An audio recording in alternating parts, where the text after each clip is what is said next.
Bonjour, ça n'a pas tellement changé, je suis toujours un peu malade, le cactus est toujours là, désolé, je vous ai abandonné pendant une grosse semaine, hein. J'étais bien malade la semaine dernière.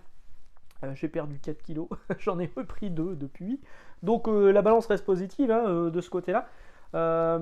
Et donc j'ai pas fait de free talk la semaine dernière, ni de côté manga. Mardi et jeudi, je n'ai pas fait de vidéo. En fait, j'ai décidé fin de semaine dernière de me prendre une semaine off. Parce que là, clairement, je partais en burn-out, hein. Le boulot, la maladie, à la fois de moi, à la fois du petit. Maintenant, c'est Margot qui est malade. La totale. Donc, ouais, là, j'avais vraiment besoin d'un break. Je me suis accordé une semaine, j'en suis fortement désolé. Désolé pour les gens qui attendaient une vidéo ce mardi ou jeudi, et certains commentaires qui me disaient bah t'es où. Bah je suis là, je suis de retour pour vous jouer un mauvais tour. Non, je vais vous parler un petit peu de news. Je vais vous parler, du coup, il y a beaucoup de choses à aborder cette semaine parce que j'ai pas pu aborder les sujets la semaine dernière. J'ai beaucoup de sorties à la fois en VO et en VF. Je vais vous en parler un petit peu. Il y a du jeu vidéo à aborder aussi, mais ça, du coup, je vais me le garder sous le coude pour la vidéo d'hier. La vidéo du côté manga. Parce qu'il n'y a pas grand chose en événement de mon côté, du côté manga. Donc, du coup, je me suis dit que j'allais parler des jeux vidéo dans la vidéo du samedi. Vu qu'il y a quand même du jeu vidéo japonais dans le lot. Alors, côté comics. Côté manga, côté comics. Qu'est-ce qui s'est passé cette semaine? On apprend que Donny Cates se barre de Hulk.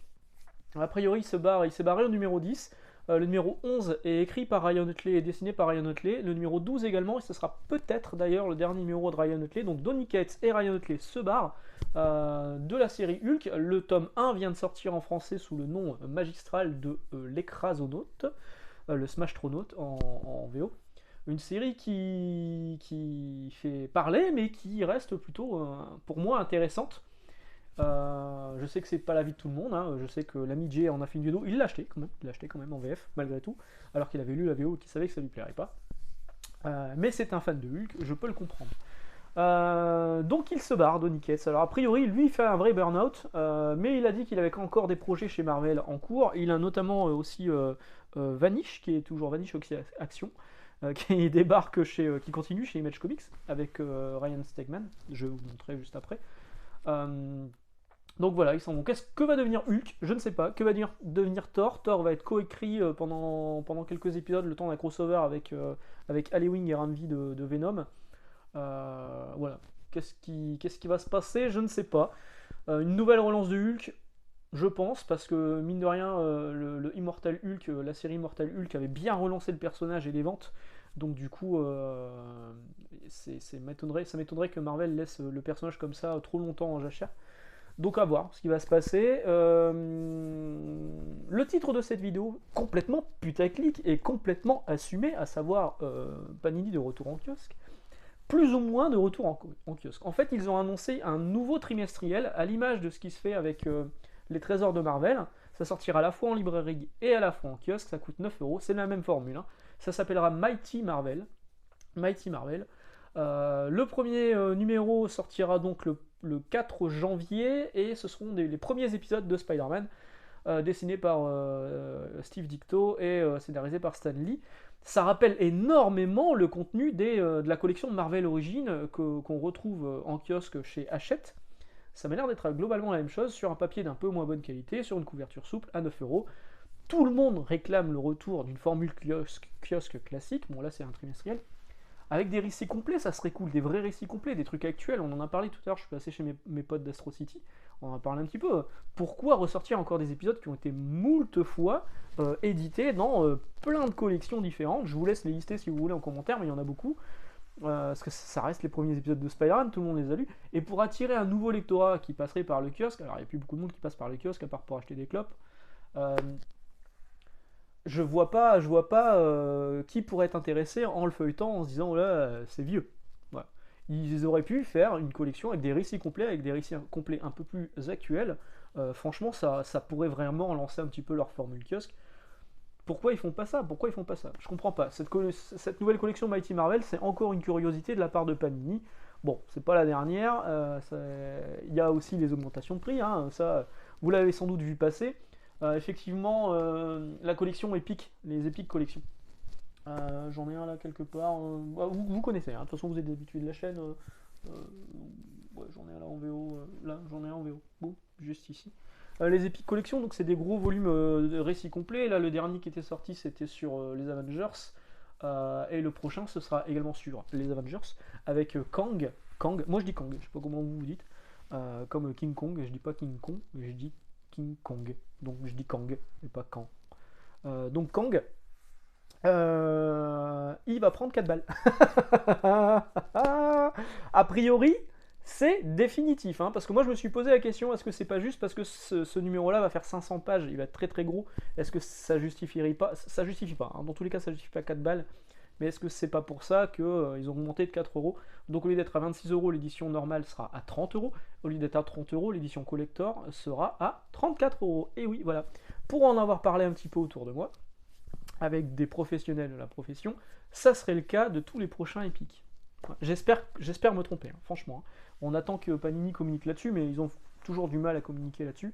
À tel point que sur les bons de précommande, c'est toujours l'ancien prix de vente.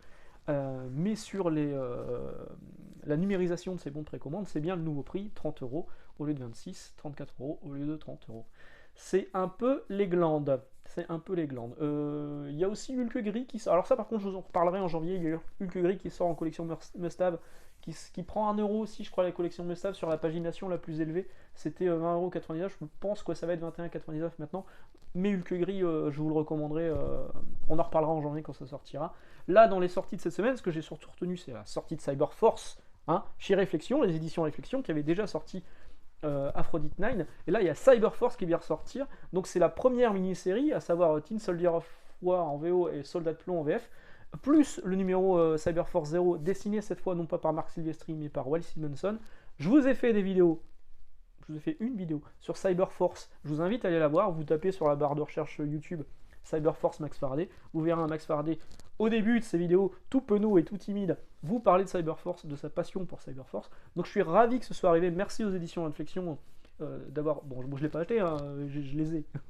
Je vais pas pousser le bouchon trop loin parce que j'ai énormément d'achats, là, vous allez voir après. Mais vraiment, Cyber Force, je vous invite à le découvrir. C'est vraiment du pur Image du début. C'est tout le début d'Image en fait. C'est 80. Image, c'est 96. J'ai un doute. Je sais plus. Moi qui me tare d'être un gros fan d'Image, je sais plus. Mais si, ça doit être ça. Donc, Image Comics, c'est du Image Comics du début. Non, c'est pas 4. Non, c'est 96. Ou 94. Bon, dites-moi dans les commentaires, je suis complètement con. C'est la fatigue, c'est la maladie. Voilà, donc ça c'est sorti cette semaine. Et il y a aussi une autre sortie qui m'a... j'ai ouvert les bacs, j'ai fait « Oh putain, c'est cool !» C'est les G.I. Joe période Marvel Comics, édité chez Vestron en français. Donc c'est Larry Hama au scénario. Larry Hama qui a scénarisé beaucoup d'épisodes de G.I. Joe et de Wolverine par la suite. Il y a un épisode qui est dessiné par Todd McFarlane, c'est une sélection d'épisodes. Hein. Il y a un épisode qui est dessiné par Todd McFarlane à ses tout débuts, et on reconnaît quand même son style. Franchement, c'est hyper intéressant. J'étais limite à craquer. Je me demande si je vais pas craquer quand même, ou le mettre sur ma liste de cadeaux de Noël. Parce que franchement, c'est plutôt cool. Donc, c'est les années Marvel de G.I. Joe, et ça sort chez Vestron. Je vous invite à découvrir également. Qu'est-ce qui est sorti aussi cette semaine et la semaine dernière? Le Gunslinger Spawn chez Delcourt. La nouvelle série avec le Spawn Pistolero, vu qu'il s'appelle comme ça en VF. Si vous avez les 3 couvertures classiques, parce qu'il y a des variantes cover aussi, je crois qu'il y a une variante cover de chez Pulp sur celle-ci avec une couverture de J. Scott Campbell. Si vous avez les 3 couvertures normales, on va dire, vous allez avoir 3 couvertures qui suivent. Donc avec King Spawn, Gunslinger Spawn et The Scorch qui sortira en janvier, toujours chez Delcourt. Donc là c'est scénarisé par Todd McFarlane, c'est dessiné par Brett Booth. Putain, j'adore Brett Booth, c'est trop cool. La couverture d'ailleurs est de lui. Trop bien. J'ai pas eu le temps de lire. Franchement, j'étais malade. J'ai pas eu le temps de lire. J'ai dormi. J'ai dormi. La déception de la semaine. Justice League, le tome 2. United Order. Le tome 1 était plutôt sympa. Le tome 2, alors là, c'est une catastrophe. C'est pourtant la suite de Léviathan. Le tome 1, c'était la suite de Naomi, qu'on voit apparaître ici. Là, c'est la suite de Léviathan. Léviathan fait une apparition dedans. Léviathan a été traduit en français, là ça sera pas traduit en français, je commence à comprendre pourquoi. Urban avait dit non, la qualité est pas bonne, moi je me disais le premier tome était cool, le deuxième tome il est nul à chier, voilà. très très mauvais celui-ci. Je suis vraiment déçu parce que j'aime bien Bendis, mais j'arrive pas à retrouver le Bendis qui me plaisait énormément sur Jessica Jones, Daredevil, Avengers. C'est compliqué, hein. Sur Superman c'était sympa, mais on sentait qu'il n'avait pas non plus les couvées des franges pour faire vraiment ce qu'il voulait, ou alors il n'avait pas envie. Et sur Justice League, bon bah voilà, il fait... Franchement, en plus c'est Phil Lester qui fait un travail fainéant dedans, alors qu'il a été bien meilleur, notamment sur Green Arrow. Non, ça je vais pas vous le recommander, et je comprends maintenant pourquoi ça sort pas en VF, même si je le déplore. Parce que je préfère que ça sorte en VF, que les gens aient le choix, plutôt que quelqu'un décide à leur place. Voilà. Chez Urban Comics, cette semaine, Batman Guild... Oula, décidément, je crois que c'était le tome 1 qui avait voulu m'agresser dans une vidéo précédente. Donc le tome 2 il est là, le numéro 2, il y en aura 6 en tout, toujours ce gros macaron dégueulasse, 4,90€, il est toujours ce blister. C'est pas pour moi celui-là, c'est pour un pote. Et les couvertures sont toujours cool de Greg Capullo. À la lecture c'était pas dégueulasse, hein, je vous avais fait une vidéo dédiée dessus. Je lirai celui-ci, on verra bien ce que ça donne. Donc ça c'est sorti cette semaine. Sorti également cette semaine, et là c'est la grosse sortie de la semaine chez Urban Comics. C'est Batman Catwoman, qui est plus ou moins à la fin du run de Tom King. Tom King qui avait travaillé sur Batman pendant beaucoup d'épisodes. Tom King, Clayman au dessin, Liam Sharp, John Paul Léon. Un gros volume qui est vendu 35€, qui est cool, qui est vraiment cool, mais problème pour moi, peut-être pas pour tout le monde, parce que tout le monde ne l'a peut-être pas acheté. Le récit à la vie, à la mort, à savoir l'annual numéro 2 de Batman, celui-ci, qui était déjà sorti en VF dans un numéro unique, vous l'avez dedans.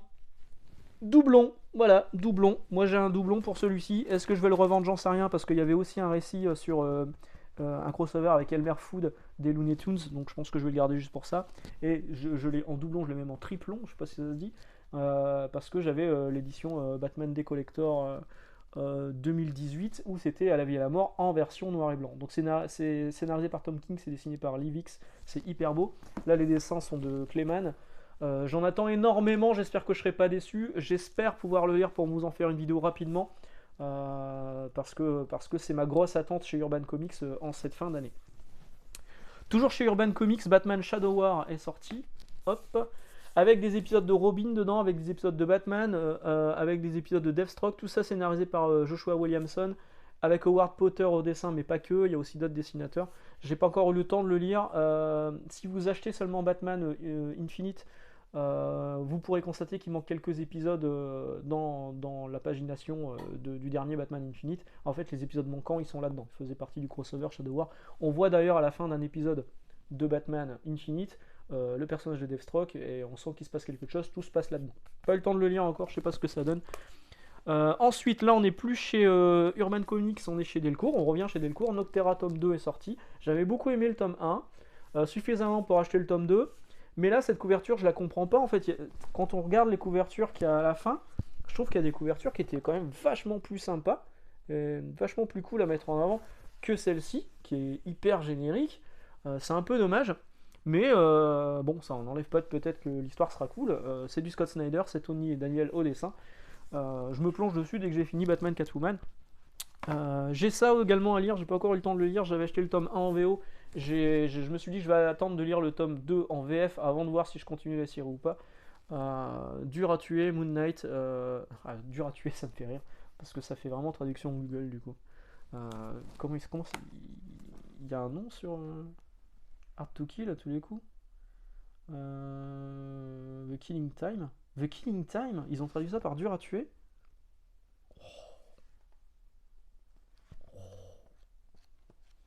Ça veut pas dire ça, The Killing Time, ça veut dire l'heure de la mort, l'heure du meurtre, ou à la limite l'exécution, ou j'en sais rien. C'est bizarre en fait, non? Non, je sais pas ce que vous en pensez. Dur à tuer. C'est pareil, j'ai vu. Je vous ai parlé il y a pas longtemps de Banner of War, le crossover entre Thor et Hulk. En français, ça va s'appeler Bannière de guerre. C'est une traduction littérale. On perd complètement le jeu de mots avec Banner, Bruce Banner. Bon, après, c'était difficile à traduire en VF, mais ça sonne bizarre en français, Bannière de guerre. Bannière de guerre. Voilà. Donc, on va passer à la VO. Qu'est-ce qui est sorti cette semaine? Ah ah, la nouvelle série Wildcats. Putain, trop bien. Je sais pas trop ce que ça va donner. J'ai un peu peur. Bon, Matthew Rosenberg, Steven Segovia au dessin. Bon, déjà, c'est pas mal. Limited Series, alors que c'est quand même écrit ongoing derrière, sur la fin, donc ils ont peut-être changé d'avis à la dernière minute. Et moi, ce qui me gonfle, c'est que sur là-dessus, sur la pub. Ils font une pub pour le comics que vous avez acheté, ils vous font une pub à l'intérieur. Pour vous dire, regardez, il y a ça qui est sorti. Bah merci mon con, je l'ai dans les mains. From the pages of Batman. Non, non, non, non. Il y a plein de variantes de cover. Malheureusement, j'ai pas eu de variante de cover, j'ai eu l'édition normale. C'est pas grave. Je suis quand même content d'avoir un nouveau Hellcat numéro 1 qui sort en 2022. Ça, c'est cool. Je vais me plonger dans rapidement celui-ci. X-Men Legends numéro 4, donc qui est... Allez hop, viens là, toi. Donc qui est donc... Attends, j'en ai loupé un, quoi. J'ai le 2 là. Ah non, bah non, merde, je l'ai zappé. Ah, quel boulet. J'avais sorti le tome 2. Bon, c'est pas grave. Donc X-Men Legends numéro 4, qui est donc la suite directe du précédent, vu que c'était une mini-série. C'était un arc en 2 numéros. Avec Longshot, avec Mojo, avec tous les personnages qu'on a eu bien. C'est scénarisé par Anne Nocenti, qui est la co-créatrice avec Arthur Adams du personnage de Longshot. Le prochain numéro sera dédié à Bishop avec Wise Portacchio au dessin. J'ai hâte déjà de me plonger dedans. Voilà.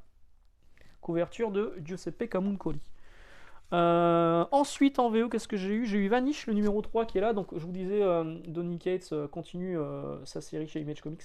Donc c'est Vanish avec Ryan Stegman au dessin. Le numéro 3. Je sais pas combien il y aura de numéros en tout. Là j'avais le numéro 1 et 2, je vous en avais déjà parlé. La série est pas mal, sans plus. Pour l'instant ça démarre, quoi. Voilà. Le numéro 3, on va voir si ça confirme. Je vous disais quoi, donc Donny Cates se barrait et que Ryan Utley se barrait aussi chez Image Comics. A priori Ryan Utley va faire une grosse série chez Image Comics, ce qui est bien. Et je pense que ce sera Battle Beast, vu qu'il avait déjà fait des pages dans le Skybound X spécial. Dernière lecture VO que j'ai chopé cette semaine, le Spider-Man de Dan Slott, le nouveau, avec Mark Bagley au dessin, le numéro 2, qui est la suite de Spider-Verse. La deuxième partie de cette suite de Spider-Verse. Voilà, voilà. Est-ce que je devais rajouter des trucs? Non, je crois que c'est tout. J'espère que votre semaine s'est bien passée. Que je vous ai pas trop manqué. Moi, vous m'avez un petit peu manqué. J'avais hâte de la faire cette vidéo quand même aujourd'hui, mine de rien. Parce que c'est un exutoire en fait. Ça permet de décompresser des semaines qui sont compliquées. Bon, là, bizarrement, en librairie, on n'a pas l'impression que Noël c'est dans un mois. Il n'y a pas encore de grosses folies, de gros engouements. Là, c'est Black Friday par exemple. Il n'y a pas, énormément de gens au magasin, je trouve. Voilà. Alors que Noël, c'est là au moment où j'enregistre, c'est dans un mois. Donc, je sais pas. Peut-être que ça va démarrer un peu plus tard. En tout cas, nous, on va commencer à travailler les dimanches. Là, je fais pas le premier, mais j'en fais 2 sur les 4. Voilà. On se retrouve en librairie, si vous savez où je travaille. On se retrouve ici mardi. Pour voir ce dont je vais vous parler. Je n'ai pas encore d'idée, mais je vais trouver. Je vous abandonnerai pas de nouveau cette semaine. Donc à mardi, et puis si vous voulez que je vous parle un petit peu des jeux vidéo de la semaine, rendez-vous hier, samedi, dans le côté manga. Ciao ciao.